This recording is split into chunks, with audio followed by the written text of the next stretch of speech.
Mike Manalo from the Nerds of Color. How are you? Hello, hello, hello. How are you? Doing good, thank you. Doing good. Thank you so much for doing this. Let me just say, I love this movie, and you crushed it as a director. You did a fantastic job. So thank you Thank so you. much.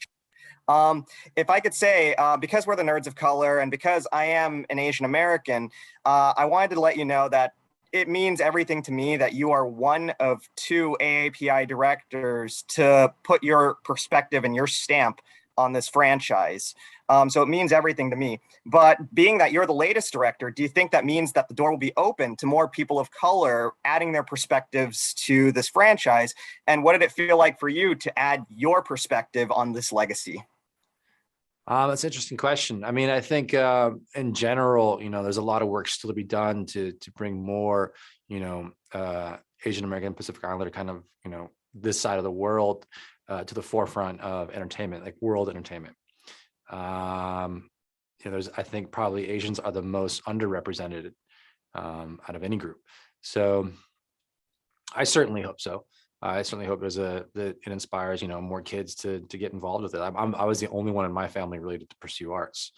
So, that's the other thing is to be able to have that, I think, privilege to pursue those dreams as well.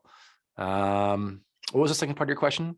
Oh, yeah. What does it feel like to add your stamp to this legacy? What did it feel like to add my stamp to it? I mean, obviously it's like huge honor, and I probably don't really fully realize, I can understand on an intellectual level, but on an emotional level to understand it, we're just so in the middle of it right now. I don't really have, I think, unique words or more precise words to describe it. But I think that the honor and the privilege of it, and just sort of the boyhood dream coming true, like from like playing video games with my cousins, like GoldenEye, to suddenly like directing GoldenEye like sequences is surreal. That's awesome. I could tell that this was a Cary Fukunaga movie, especially in one of the most climactic sequences at the end, which felt like this really amazing one take.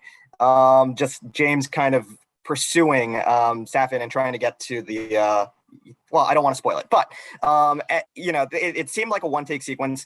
Was it a one take sequence, and what did it feel like? I mean, like, if it was, how did you pull that off? Well, I've been purposely not talking about how we've executed certain parts of the film because I just want people to watch it fresh for as if it was the first time, without any expectation, without any sort of like, oh, you have to check out this one section, because it suddenly changes like the way people interpret, the experience.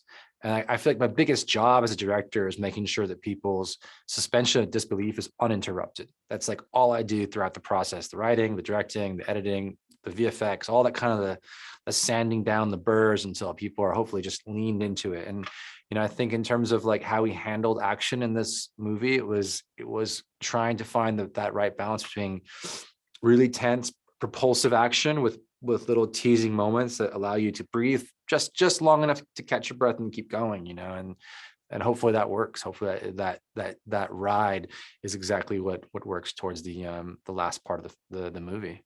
Well, I certainly felt like it did, and I thought you just did an amazing job as a Bond director. Much like Bond himself, I hope you will return, sir. So thank you so much for everything. Thank you so much. Pop culture with a different perspective. Watch it on your screen, hit play, so check this.